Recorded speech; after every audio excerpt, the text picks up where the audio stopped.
بسم اللہ الرحمن الرحیم۔ فیکٹ سٹی کے معزز ناظرین السلام علیکم۔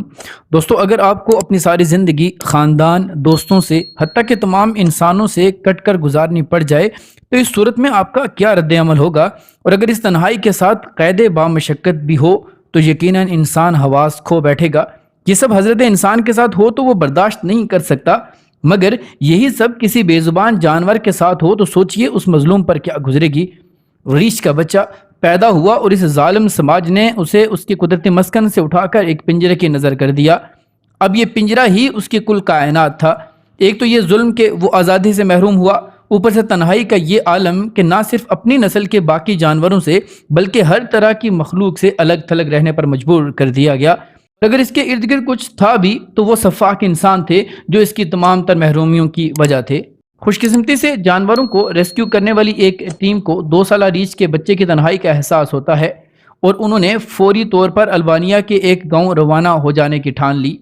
ریسکیو ٹیم جب وہاں پہنچی تو وہ یہ دیکھ کر حیران رہ گئی کہ وہاں جانوروں کو کس حال میں رکھا جاتا ہے۔ انہوں نے دیکھا کہ ریچھ کے بچے کو زنجیروں میں جکڑا ہوا ہے، حالانکہ یہ ریچھ کا بچہ پہلے ہی ایک چھوٹے سے کالے کمرے میں بند تھا اور وہ جگہ اس قدر چھوٹی تھی کہ وہ مشکل سے ہل سکتا تھا۔ اس سے بھی بدتر بات یہ تھی کہ یہ جانور خوراک کی معمولی مقدار پر گزارا کرتے تھے، جس کی وجہ سے وہ جانور جسمانی طور پر انتہائی کمزور اور لاغر ہو چکے تھے۔ اس ریچھ کے بچے کو ریکو کا نام دیا گیا اور اس کو یورپ کے سب سے افسردہ ریچھ کے نام سے بھی پکارا جانے لگا۔ 2017 میں ریکو کو بلگیرین بیئر پارک میں میڈیکل ٹریٹمنٹ کے لیے لایا گیا، جہاں پر اس کو یہ اپرچونٹی بھی ملی کہ وہ دوسرے جانوروں سے مل سکے۔ کوئی نہیں جانتا تھا کہ اس بچے نے اپنی پوری زندگی اکیلے میں کیسے گزاری۔ ریکو کی ملاقات ایک 22 سالہ ریچھ سے ہوئی جس کا نام گیبریلا تھا۔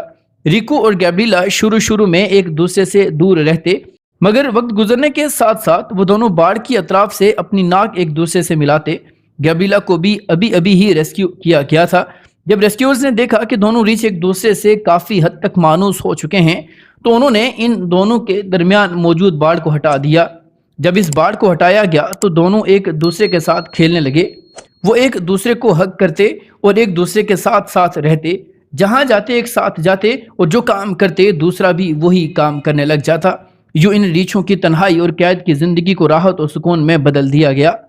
دوستو، زندگی نے گزرنا ہی ہے، رکے گی نہیں، چاہے کسی کا ساتھ ہو یا نہ ہو، مگر بحیثیت انسان خیال کریں، احتیاط کریں کہ آپ کی وجہ سے کوئی ذی روح زندگی کی رعنائیوں سے محروم نہ ہو۔ اگر کہیں کسی کی زندگی میں آپ کی وجہ سے خوشی نہیں تو کوشش کیجئے گا غم بھی نہ ہو۔ امید ہے کہ ہماری آج کی یہ ویڈیو آپ کو ضرور پسند آئی ہوگی۔ ویڈیو پسند آنے کی صورت میں لائک، شیئر اور کمنٹ کر کے اپنی آراء سے ہمیں ضرور آگاہ کیجیے گا۔ ملتے ہیں اگلی ویڈیو میں کسی نئے ٹاپک کے ساتھ، تب تک اپنا اور اپنے سے منسلک تمام لوگوں کا خوب خیال رکھیے گا۔ فی امان اللہ۔